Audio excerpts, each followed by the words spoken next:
Your mind is limitless. The possibilities are endless. Awaken Your Mind Magic shows you how you can dream limitlessly and live your life on a new level.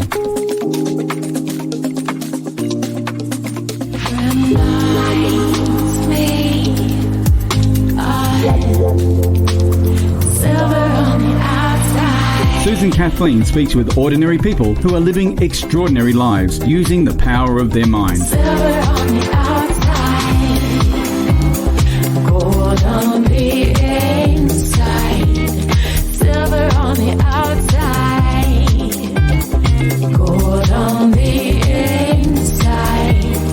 Silver on the outside. Abundance, prosperity, and success. There are no limits to what you can dream. Join Susan Kathleen on a journey into your dreams, making a difference and living life on your own terms. This is Awaken Your Mind Magic. Hello and welcome everyone.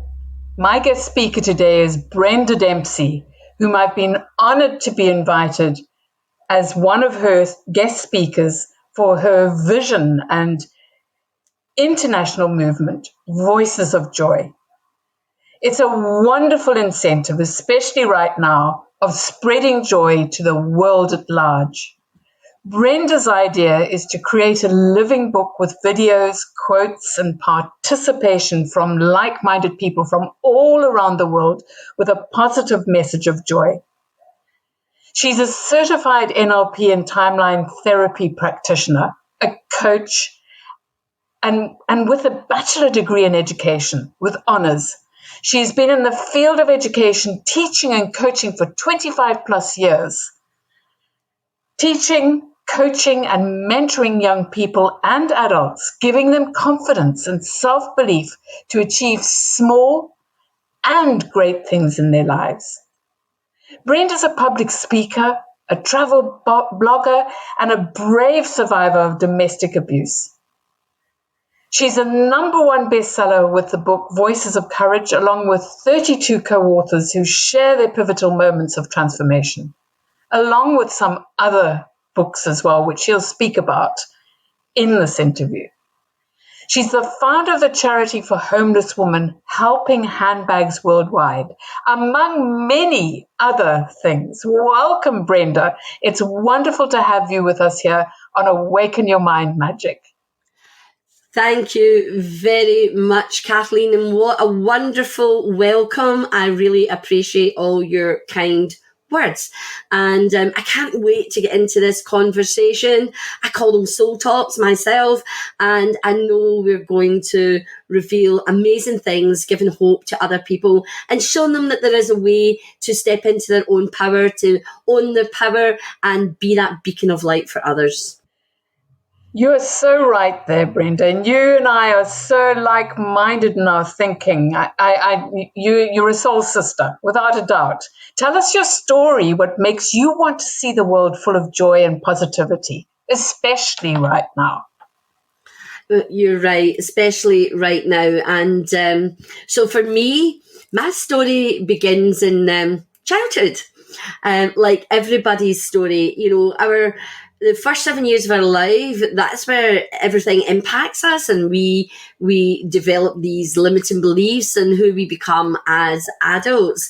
And for me, whilst I had a happy childhood, I was free. So freedom for me is very important. And right now we're not free. And I think it was the love shown by my parents that despite in terms of wealth, not having a lot, we were rich in terms of feeling secure. You know, I was brought up feeling very secure, had that freedom. And that was so important. And that's developed me in how I view the world, and particularly how I view the compassion within me, because I saw that from my mother.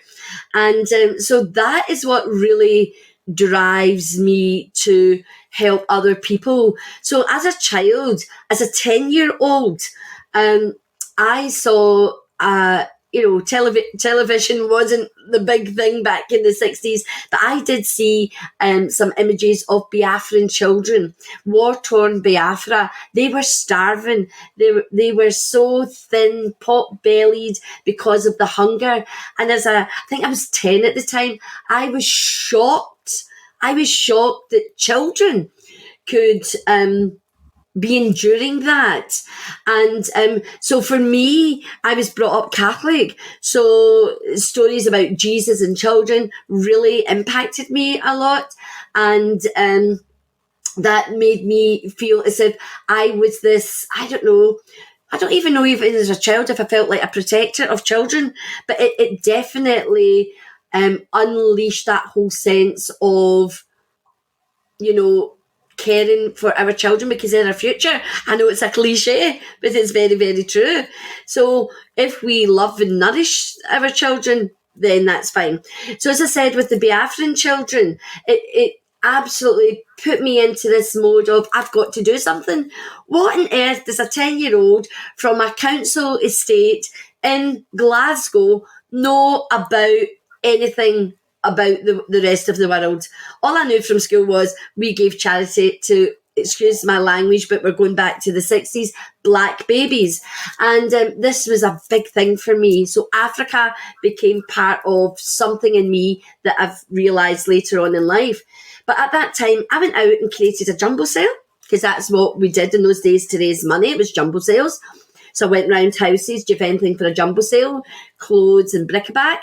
And then one, I think it was a Saturday morning, because I would be at school, I got all the stuff and laid it out in the street, on the floor, on the ground, and people came. People came and they bought stuff, and when they realised why I was doing it, I'm sure the generosity, I can't recall everything, but I can recall it all being on the ground, but I can't recall all the nuances of that time because it's a few decades ago now. And I raised something in the region of £8 something. Well, £8 odds in 1967, 68 was a lot of money, and some people that was a weekly wage, and I managed to raise that amount of money for these Biafran children. So I took it to my local newspaper, the Clydebank Post, and said, I've done the jumbo sale. They wrote a little bit about me, probably about 4 or 5 sentences, saying what I'd raised, and I still have that newspaper clipping today, and because I was so proud of myself. I was so proud that I was able to do something for other people, not just here. And so for me, it would have been in Scotland, Western Batchelor. But I, even at that tender age, had the foresight to look globally. So that for me. But that also stemmed, one more wee story, and then if you want to ask me something else. I remember a time my mother and I were going to Clydebank, which was about 2 miles away. You could walk it, but you usually got on the bus. So my mother was taking me to go to the bus, and we had to pass this little opening. It was a square to get to the main road. And sitting against the wall was a young woman with 2 children. She had a baby and a toddler, from what I can recall, because I say I'm only about 8, 9, 10 at this time. And my mother, for some reason, stopped and spoke to her, and realised that this lady was homeless with these 2 children. I think, again, please forgive me if I'm not being politically correct, but I'm going back to the 60s. My mother says, she's a gypsy lady, so in those days, gypsies were seen as like homeless people. They didn't have much, and they went about selling, bits of flour. I'm sure, people will understand if they're in that age group. So my mother took me by the hand, and we marched back up to the house, which was only a few hundred yards away. And my mother, she made sandwiches. Now, there'd be something like cheese sandwiches. There wouldn't be much. There might even have been jam sandwiches, because we didn't have money, remember. And she made a bottle of diluting juice, and I think we might have had some plain biscuits, and she made a bag of them, and she took it back and she gave it to the woman. Now, that has a lasting impression on me as to the compassion my mother had and generosity, that even when you've got nothing, you can still find something to share with others less fortunate. And I think we're seeing that so much in the world today.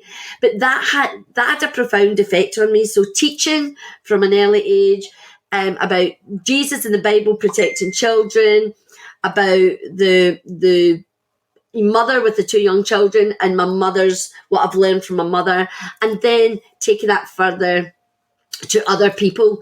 So that made me realise in those small kind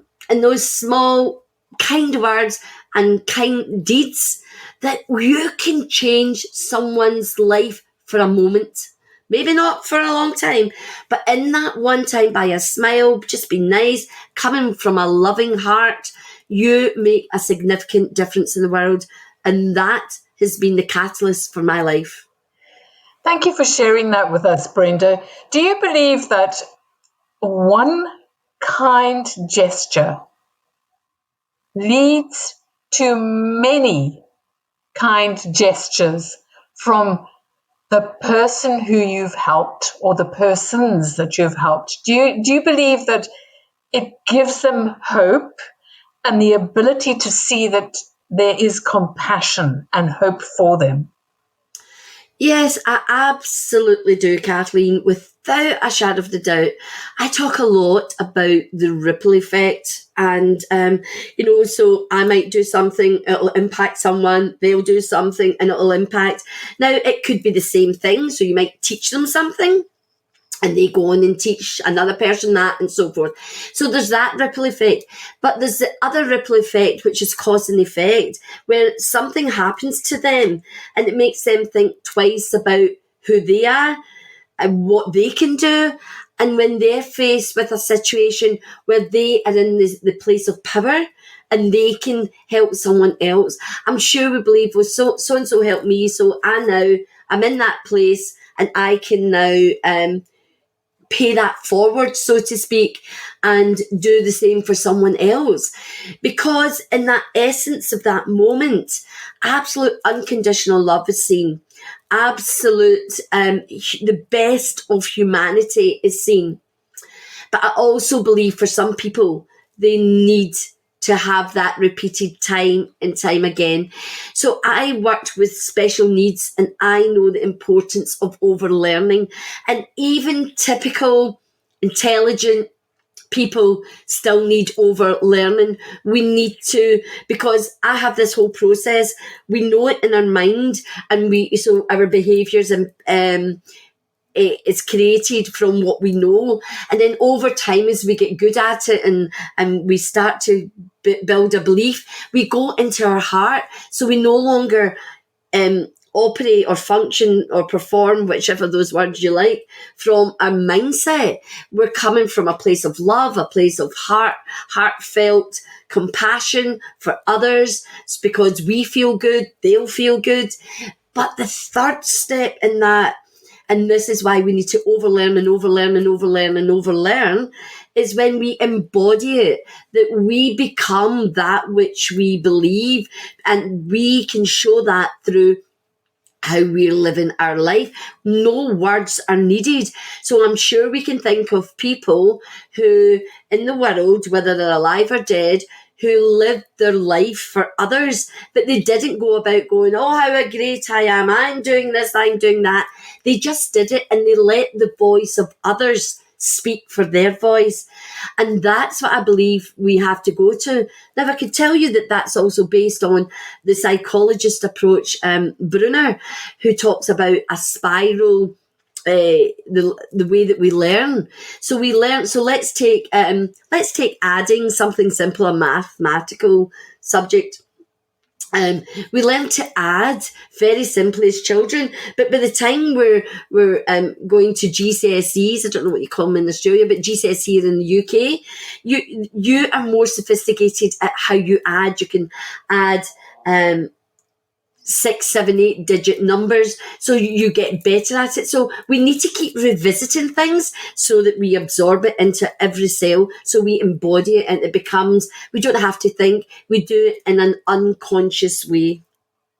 This is very interesting, and what you're explaining there, it's not just with mathematics. It's about how you start to believe in yourself and living in the moment, in the now, and understanding that the first person that you have unconditional love for is yourself, in order to be able to show the rest of the world. When your cup overfloweth and the water and it's overflowed, then you have enough to be able to give to everybody else.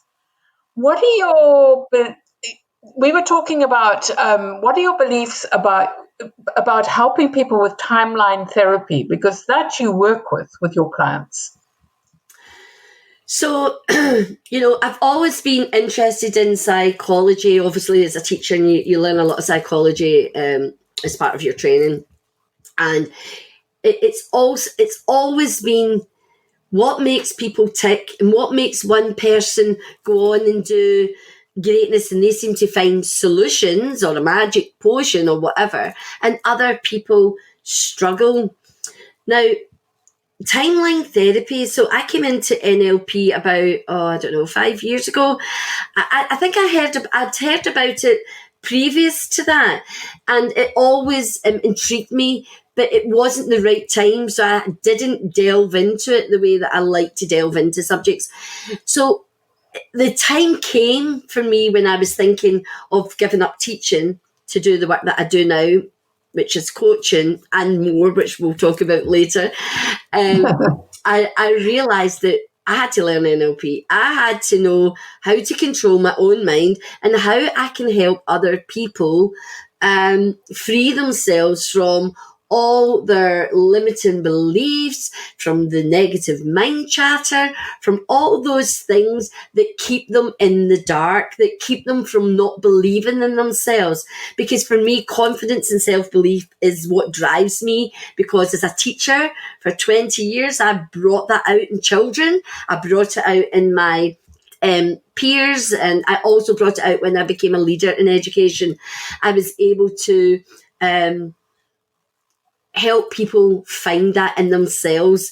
So for me, when I learned about timeline therapy, which is it's different to NLP, although it uses some of the underpinning philosophy, was that I loved it because I could help people release negativity from childhood and before, whether it's genealogy or it's generational, without having to talk about their problems.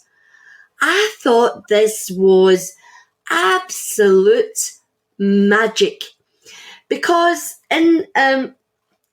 because I also think sometimes when we keep raking things up, yes, I understand that you've got to face it and you've got to deal with it, and it's all part of what I do. But there's ways of doing it which is less traumatic for clients.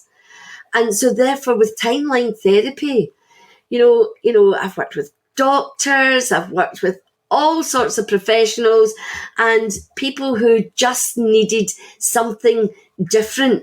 They trusted me, they put their faith in me, because they knew nothing about it, and it was like way beyond anything that they'd heard of before or what they thought of. But because they trusted me, I was so privileged and blessed to be able to help them with that.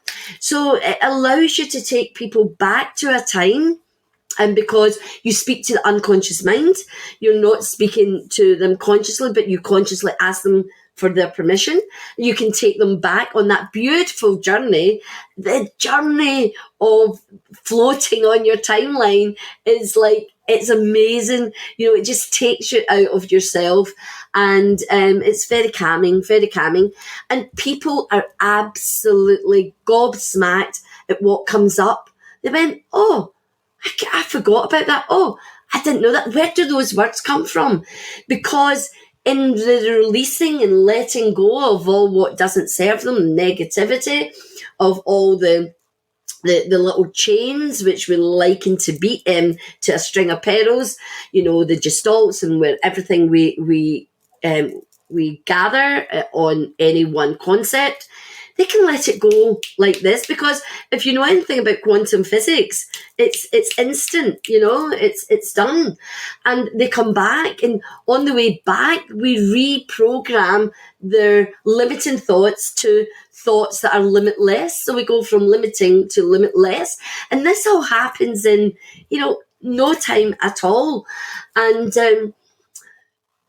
for me, that is truly amazing and remarkable. And when they come back into consciousness, and it's not hypnotherapy, I want to state that as well. But when they come back into full consciousness, what they say is amazing. And I say, you don't need to tell me anything. I don't ask questions. But honest to God, the human psyche wants to tell you, because 9 times out of 10, or 9.5 times out of 10, they're blown away by what came up for them, that they were able to release. And then they begin a new language that they hadn't considered. So then you can build on that using NLP techniques, and then you move. So that's how the two things work really well together. So just one client, I want to say, I had this one client, and she could not say anything good about herself at all because of her upbringing and all her history. And she couldn't say, I am divine at all. She could not say anything like that. And on the first session, she was really reticent, but she hesitated to say it. But on the second session, she didn't just say it, she embraced it.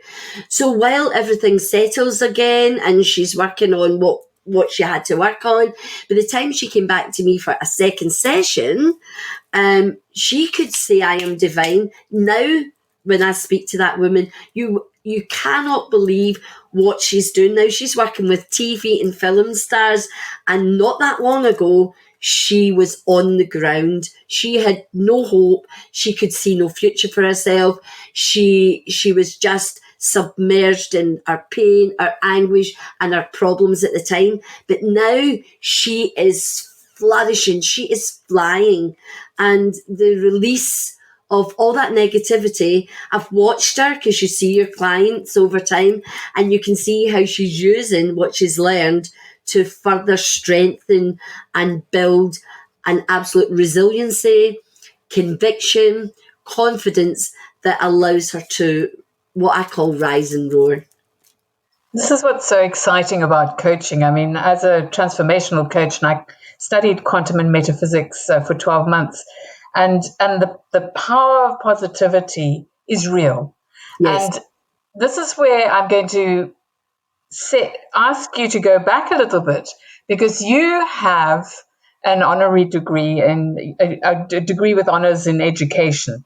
And I'd love for you to share with the listeners the passion and determination you had when you were actually studying it, what happened to you, and what you went through while you were doing this, because you were involved in a long-term narcissistic relationship. And this, listeners, it's not the word narcissist that people are throwing around, because it's a modern word to use. Narcissists are not just some bloke or gal who's made you not feel so good. These are people who are, they need to go for timeline therapy. Yeah, they do. They need a lot of therapy. But I would love for you to share, because there are so many people out there, men and women, who've been through what you've been through, or going through what you're going through, total despair, and unable to cut their ties loose, and you were able to do it. But you were also able to get this degree. I'm so impressed with you, Brenda. Okay, yes. So we'll go back to, so I got married really young. And in those days, people thought if you get married young, you were pregnant, which I have to say I wasn't. I didn't have children until 4 years later. So I was 4 years into my marriage. But even then, I could see little cracks. But I'm young, and I've made this decision, and I'm Catholic, don't forget. So you're married for life, And of course, when you're young, you just shrug things off. But then over time, it this relationship, the cracks got bigger, and, you know, it was getting to the stage, you know, it was, it just wasn't good. And I'd had 2 children, and a couple of things happened when I was pregnant. And I don't want to go into detail of that, but a couple of things happened when I was pregnant and when I just had a baby that were total alarm bells, and I should have got out. But of course, I'm a woman, and Brenda Dempsey is here to save the world. Don't forget, I'm at this point in my life, I'm a saviour. I'm a saviour. I'm here to save the world, you know? So I thought, but when you're young and, you know, you're headstrong and you're full of life and enthusiasm, you think you're here. You think you're a saviour. So time went on, and things just went from bad to worse. But still, I still stayed. Why did I stay? That was a good question. And I'll tell you a wee bit later why I stayed, because it takes time for revelations to happen. Things don't happen overnight, so never believe in these overnight successes. They don't work. So anyway, so I then went on, and I had 2 more children. So I had 4 children. And I was a busy person. I've always been a busy person. I was involved in the church. I was involved in the local community. I started a mother and toddler group. I was one of the first people to work in a multidisciplinary way. As a young mum, what did I know? I was just hey-ho and driven to make a difference in the world. I still wasn't doing it in a conscious way, but I just knew I had to be doing something. I couldn't be sitting just at home, twiddling my thumbs and cleaning.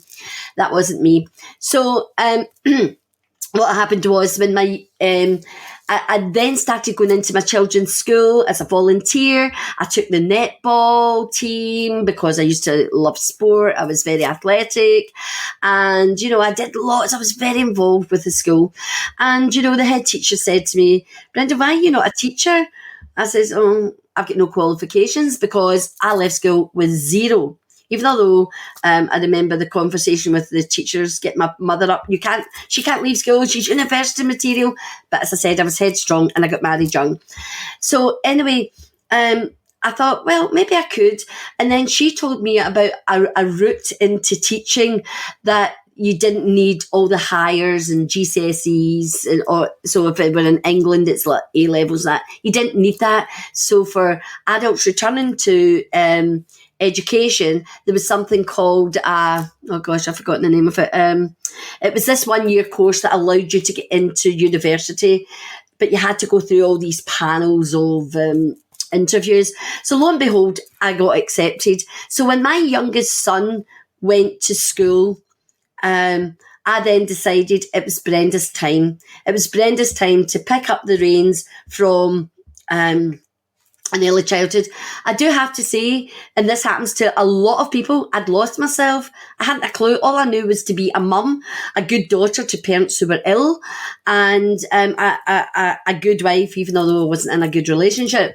So I just kept going. I just kept going and going and going, because that's Brenda, determination. Nothing stops me. I'm a battler, perseverance. I'm out to win. I'm victorious. I'm a brave heart. So I go off to university, and lots of up and downs, a big roller coaster for many reasons. 4 children at school, running about, taking them to dance and football. And many a night I would be up all night studying, particularly when assignments were due or there was an exam. I wouldn't go to bed. I'd be up, I'd get my kids to bed, then I would be studying all night. And meanwhile, things are getting worse in terms of my relationship and what's going on there. You know, so lots of mental abuse, lots of psychological abuse, it was beginning to get physical. So it was really hard going, but I was just ignoring it. I was pushing it because I was driven and I had a why. I had to get this degree to prove to myself I wasn't stupid. That was the most important thing to me, because I was sick of my husband telling me I was stupid and I was no use. And I knew I was a clever person, but I didn't have any qualifications. So I then believed that I was stupid. So I went off to uni, as I say, and it came to the end of the 3rd year, where I had taken conservation was one of my specialist subjects, along with PE and dance. And so part of that meant I had to go for a week, and it was compulsory. You couldn't not go. I had to go for this week's I forgot what the word you call them when you go on these field trip. Camp? Field trip. I had to go on a field trip to Amsterdam to learn about how they've reclaimed the land. So at that time, my husband just was refusing to let me go. He's saying, you're not going, and all this, because he used to accuse me of all sorts of things, I'm sure you can imagine.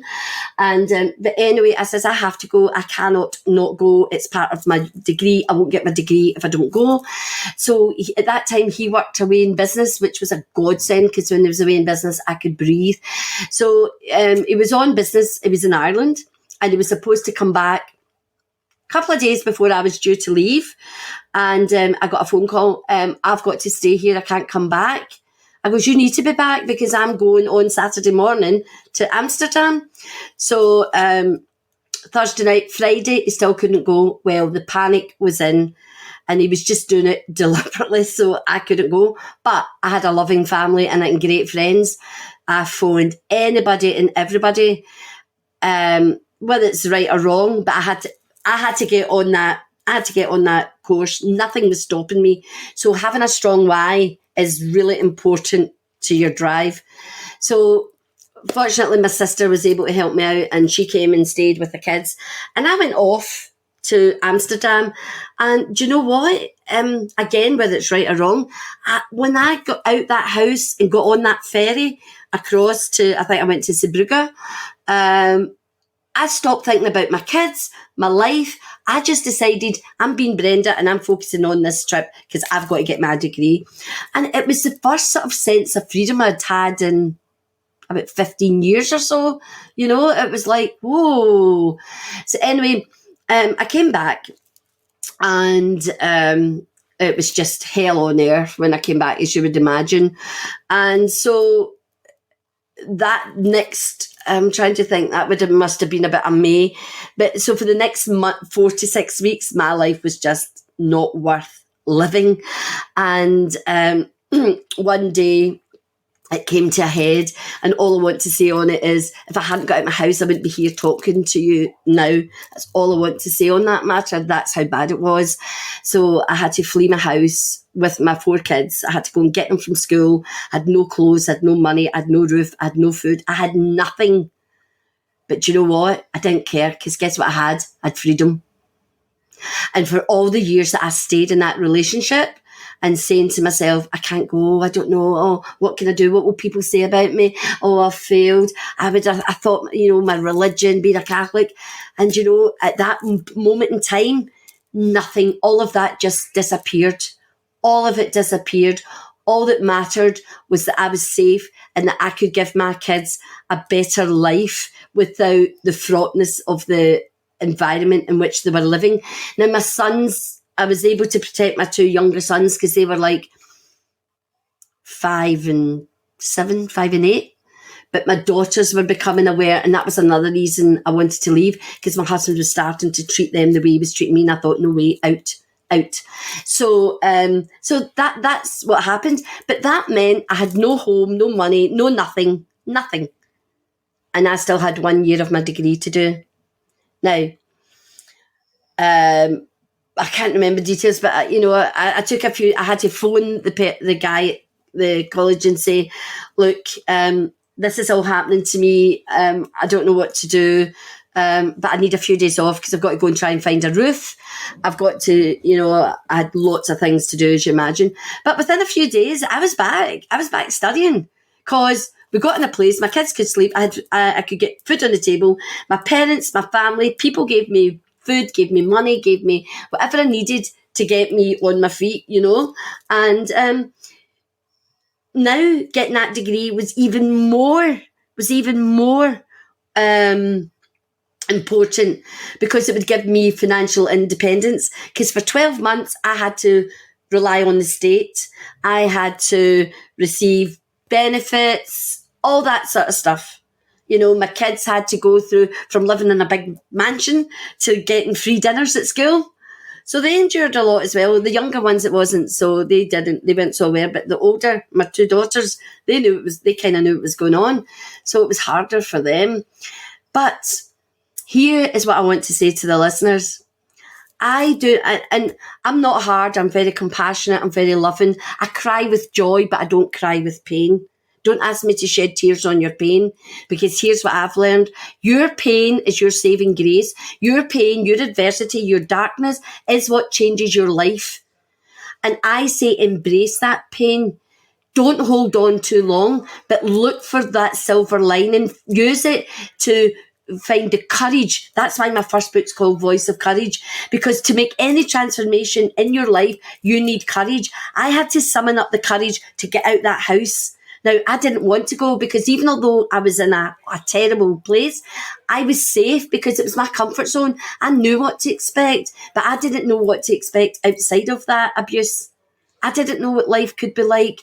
I just thought I couldn't do it, couldn't cope. But no matter what adversity you're going through, no matter, know that in that darkness and in that moment, you are going to learn something that's going to set you free, that's going to allow you to rise and be the person that you were put on this earth to be. And many people in that darkness, and I know this from the books that I've written with people, that adversity gives them their why for living, a purpose that drives them to go on and maybe create a business and to make a significant change, not only in their own lives, but in the life. That is the biggest ripple effect. And I believe that. And it's being able to get people in that darkness to hear that message.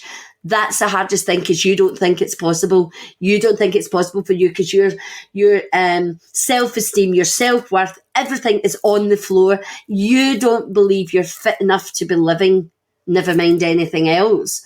And, that's where mental health, when we get down to guilt and shame, that's where it's so crucial people reach out for support, because people who are in great shame and guilt, that is the depths where people get to the point where they may contemplate suicide. But there's always hope, there's always a light, and there's always someone willing to listen, even when you think there's not, there is. And there's always someone who is just going to say that one word, that one phrase. They're just going to do something that will touch you and say, enough is enough is enough.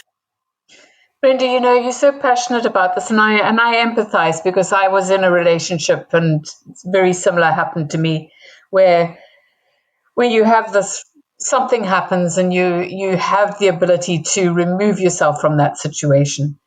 And there is this epiphany where suddenly you know that you're there, and you've learned that as a part of your growth at this time on this earth, in order to be able to not only help yourself, but to use it as a story to let other people know who are suffering out there. They need not suffer, and it can empower them. And the thing that I love about your story as well is you've gone on to find a wonderful person that loves and adores you, and you love and adore him back. Tell us a little bit about him. Yes, David. Everybody should have a David. And it reminds me of my childhood again. Everything takes you back to your childhood. There used to be this advert on the TV, and it says, Dave is great. Dave can do anything but swim. You see, so this David, and if you look at the meaning of the name David, it means beloved and all of that, and very biblical. Even though David's not a religious person, but the name has got all those. But David is, I wouldn't be where I am today if David hadn't come into my life, because David gave me, if you know anything about Maslow's hierarchy of need, he was able to give me that grounding and, being safe, being secure, not having to worry about anything. Here was a man who was the total opposite of my husband. He was a man who was happy to, I'm going to say take control, but please not in that bad sense. But, he was happy to let me just be me, live, and not worry about how to pay the bills, how to do that. So he dealt with all those financial things, because it is a heavy burden when you're responsible for everything and you don't have anybody to shoulder that with. But anyway, so he was great. So I was able to just be me and do what I love. So when I first came, I moved from, well, what happened before I met David was my parents had died. They both died with just a year apart. And my children had left home. I was an empty nester. I'd lost my parents, and I'd seen my parents every day because they'd ill health. My mum had lupus. My father had chronic asthma and all that kind of stuff, you know. And so I went from a woman who everybody depended on to a woman where nobody depended on. Actually, I think that's still something I need to work on, actually, because that's a huge gaping hole, you know. So, but I was blessed because I was a teacher. So my school depended on me. Those kids depended on me. And by this time I'm working in special needs. So those kids really needed me, because kids with autism, and they need their routine, and if you don't come up, they get all like this. So I was so dependable. In 8 years of teaching, I think I had 4 days off sick, maybe 5. I was never sick. Because I'm happy. Because when you're in a good place and happy, you don't get sick. You don't get sick, you know. So I rarely got a cold. As I say, I think I had about 4 or 5 days off in total in 8 years. But so David came into my life, and I was allowed. It was not allowed. That's the wrong word again. I was provided. I was provided this space to do what I wanted. And what happened was I got onto the personal development journey, because although I was on a personal development journey, it wasn't conscious. So, but I got onto this personal development, and it got to a point where teaching no longer fulfilled me. Now, that was a huge one to absorb, because I'd wanted to be a teacher since I was 6. And now, instead of loving, I was the kind of teacher, I was in school at 7:30 and I was leaving at 6. I was so dedicated to it. Remember, I had nothing else, so I could dedicate all this time to going to my work early and coming home a bit later than other people. I had no children, so I was happy to do all this extra work to give a high, excellent standard, because that's what I aim for all the time. Not perfection, but excellence. So so it got to the stage, and I said to David, I don't think I can do this teaching anymore. Now, this was a huge decision, because I was looking at giving up a very handsome salary for nothing. But let's go back to when I was in that place where I had to leave my marriage. I was beginning to get into that place. I was not happy, and I hadn't been, and I'd been happy for the last 8 years, don't forget. So I was loving this, but I was starting to get miserable. I was just going into my work. I wasn't performing. That's unheard of for me, because I give 100%, because integrity is my number one value. So, but anyway, so David could see what was happening to me, and he just said to me one day, right, Brenda, if you really want to give up your work, you can do so. I'll support you. And what he meant was he'd support me financially, so I wouldn't need to worry about anything, you know. And do you know what? Because I just didn't think twice. I thought, I'm doing it, because I believed that I would get myself back to where I was in a few years' time, and that was fine. And so therefore, David just gave me liberation. You know, he liberated my spirit, and I'm such a free spirit. You cannot hold me down at all, not at all.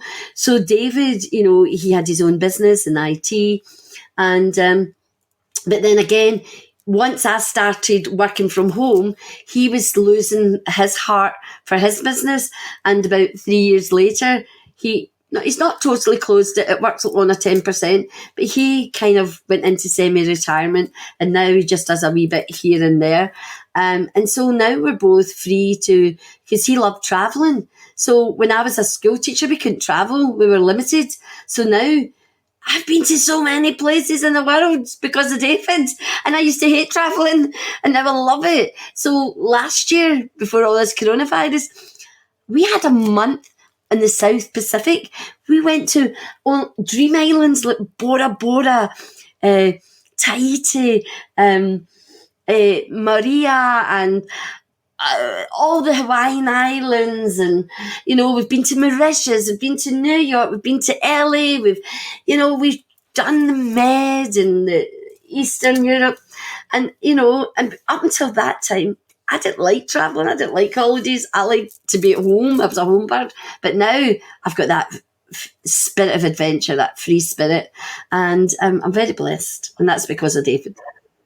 And of course, he is your soulmate, and in all of these travels, you have the ability to do travel writing.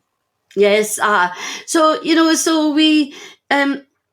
I've been looking at that, and I really want to get into the vlogging, but of course we're now in lockdown, so we've had no holiday for over a year. We're going stir crazy, but being safe is the most important, So so writing anyway. I didn't set out to become an author. I know this is leading into this, isn't it? I didn't set out to become an author. I didn't go, oh, I want to write a book one day, I'm going to be an author.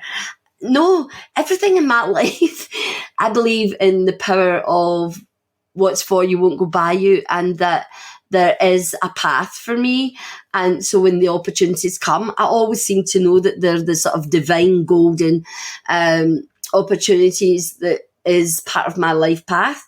So I had an opportunity through someone I knew who said, someone's writing a book and they're looking for people to write 200 words to have a page in a book. Are you interested? And I thought, why not? I can be an author. But it still wasn't a passionate, deep-rooted love, So I did that, and, that was a bit of an experience. Then about a year later, I got another opportunity, but this was about leadership. And I had this whole new concept around holistic leadership and She Who Leads, and which looks at the best in a number of concepts around leadership. So agile leadership, thought leadership, not holistic leadership. I can't remember all the names. Anyway, and so I said, well, this is a good bit, because as a teacher and an educator, you know how to make something your own, you take a bit of this and a bit of that. Just like people learn the basic recipe for a cake, then they might add cherries, or they might add sultanas, or they might add coconut, lemon, chocolate. They make the cake their own. So I had, based on what I believe in an embodied way, causes allows you to be a great leader. I developed that. So I got an opportunity to write a whole chapter, 3,000 words, on leadership. So that happened, and I liked that, and I got to become an international best-selling author. And I thought, I think I would like to do that, because I love the idea of bringing people together. That's what I do now. I bring people together, put them out there and make them shine, give them absolutely resilient confidence, soul confidence, I call it, and conviction that allows them to go on. So I thought I'll write this book, and pivotal moments is a very important phrase. And I called it in the interim pivotal moments. And my book's got its own story, because I won't say the name of the publisher, I went with a big American publisher that a lot of people know. And that totally imploded. So I was left with a book that I could do nothing with, that had 33 women in it. And I thought, oh my God, I've got this responsibility. And I promised X, Y, and Z, but this publishing house in America let me down. So lo and behold, how people come into your life. Somebody introduced me to this man who was a publisher, and he says, don't worry, I can help you. I'll turn your book around and we can relaunch it. So we got a new cover. It was called Pivotal Moments, Voices of Courage. So we turned it around and called it Voices of Courage. And that happened, and that was just amazing, bringing people together. So that gave me a taste of starting to write my own books, but the power of bringing these women together was amazing. So then a year later, I decided to do the second book called Voices of Hope, but this time I'd learned a lot, and the focus was women in business. It was women in business and how they'd used their adversity to create a business, because that's in a very long, convoluted way is really what I did, although it wasn't my own business in the first place, but it was teaching. But how you can use adversity and darkness to your advantage by finding the courage and the hope and the light and finding your life purpose. So that's what I did with Voices of Hope, and that is just amazing what's happened with many of the women in Voices of Hope. So that got launched last year, and you mentioned Voices of Joy. So I said to my friend, I'm not doing another book because it's quite a lot when you're dealing with 30 other ladies, let me tell you. It's worth Even it. one.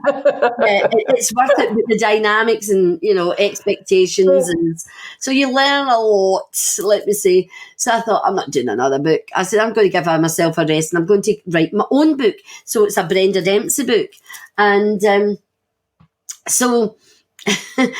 So yeah, I've lost my train of thought. Hold on, let me get it back.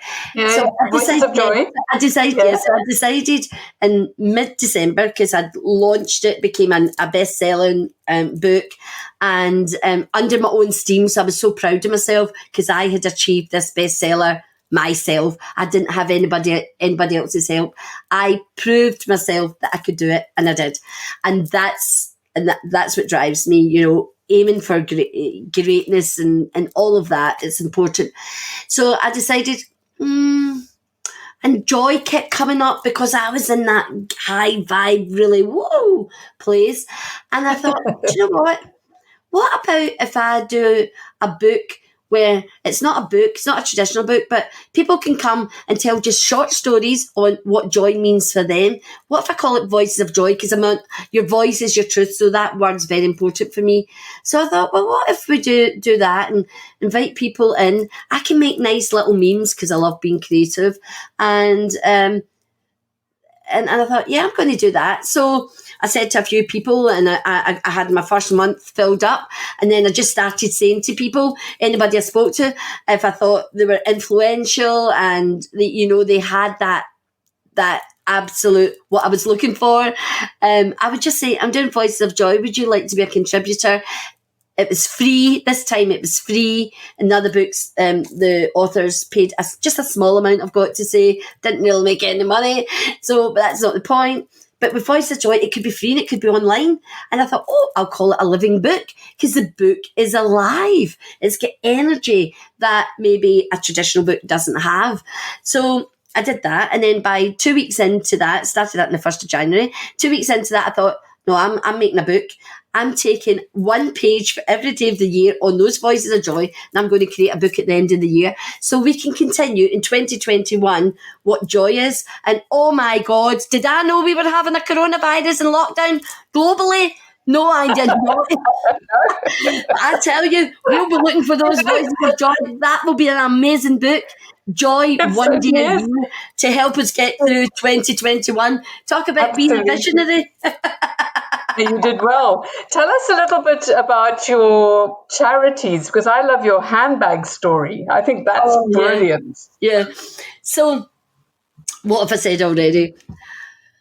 I don't go looking for anything. I didn't sit one day going, I'm going to start a charity. No. I was on half term in October, 5 years ago now, 2015. Yeah, that'll be 5 years this year.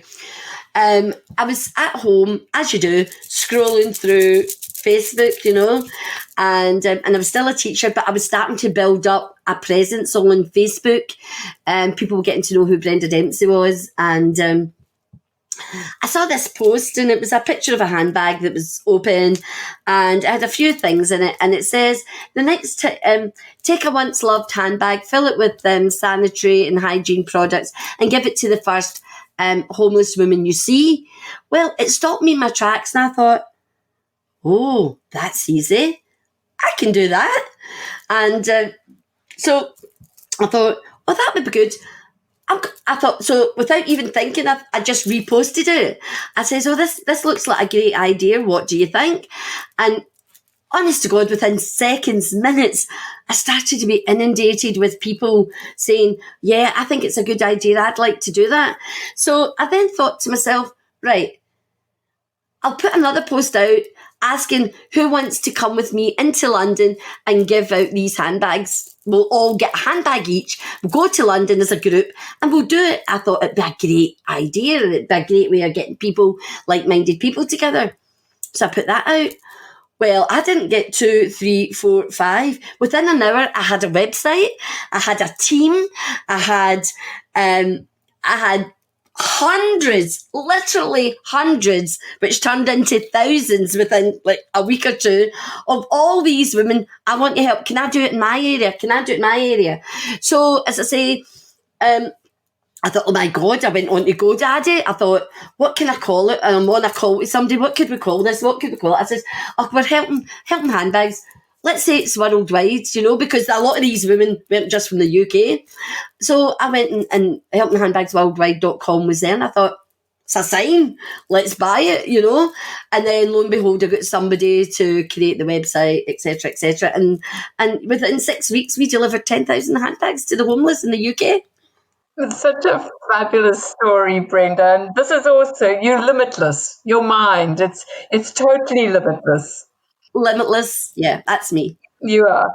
And this is why I love people like you on Awaken Your Mind Magic, because Awaken Your Mind Magic is about people like you who've come from adversity into positivity, creating so much from what has happened to them in their lives. And instead of sitting on your laurels and saying, oh, poor me, it's like, oh, yay, I've got this going and I'm going to do it.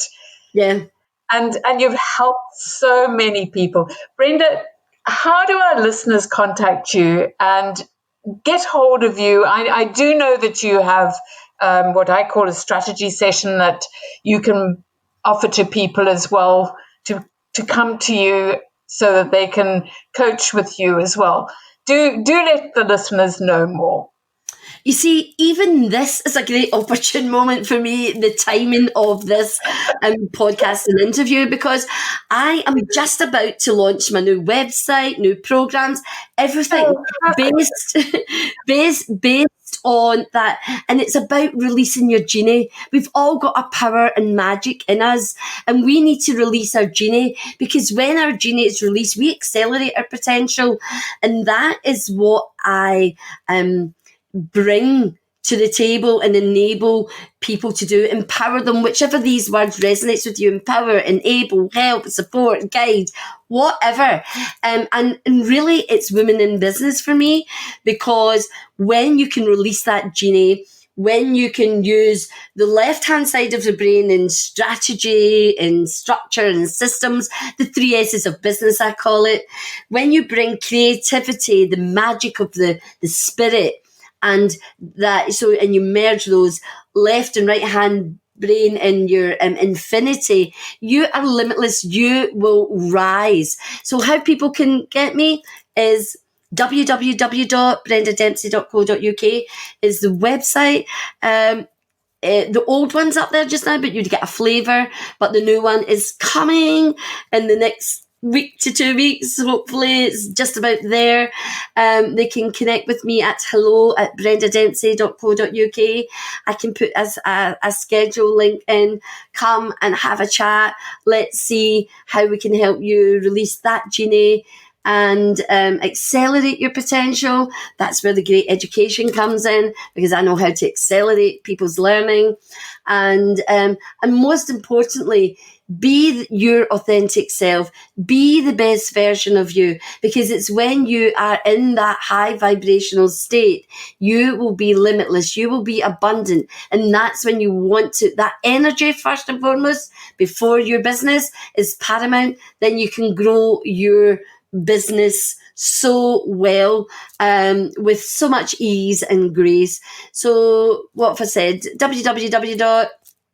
My email, hello@brendadempsey.co.uk, and also on Facebook. I have a page, which is Brenda Dempsey, the Spirited Leader, and I'm just about to launch a new group where people can come, be nurtured, gain a lot from a community that's supportive, and it's called Brilliance Aligned. So you can come on Facebook and ask to join that. You'll catch me on all the channels as my name, Brenda Dempsey. You'll find me on LinkedIn, and you'll find me on Twitter at One Diamond Success. and Instagram, everyone. You'll find and Brenda there. Brenda Dempsey. And she has another Facebook page as well, Brenda Dempsey Diamond Success Coaching as well. Yes, that's it, that page. Yeah, so I'm at that point, I've just bought my new website, BD Enterprises, which was a dream. I asked the company, when did I first get that? So this is a dream 10 years ago. And it's now coming to fruition. It's taken 10 years to get to BD Enterprises, where it's about coaching, it's about authorship and publishing. That's my big news. And it's about speaking. It's so exciting. And you're so good at helping people present. Can I just say something to the listeners? Sorry. Age is no barrier. I'm a diamond lady, which means I've been on this planet 6 decades plus, and nothing is stopping me. I feel 21 because when you're connected, you're ageless. Oh, you are. I mean, time is man-made, and I really resonate with you, Brenda, because baby boomers and these and people from 50 plus are all sort of put together with this. We all have this incredible knowledge, and the rest of the world, please understand that we are all unique worldwide. We are born into this time of COVID-19, which is historically the first time that something like this has ever happened, where the entire world has time to sit, reflect, and think of what they truly are here on this earth for. And that every one of you are limitless and creative. Brenda, thank you so much. I've really enjoyed this interview. You are such an inspiration to so many people everywhere. It's been wonderful having you here. Thanks, Brenda. Thank you very much, Kathleen. It's been a pleasure and an honour to be here and allowing me to share parts of my story and my philosophy and hopefully my legacy. Oh, totally your legacy, without a doubt. Bye now. That's Awaken Your Mind Magic for another week. If anything you've heard today has really impacted you and you want to know more, or you would just like to connect with me, then visit my website, awakenyourmindmagic.com, and reach out for a free one-on-one discovery session with me. Silver on the outside.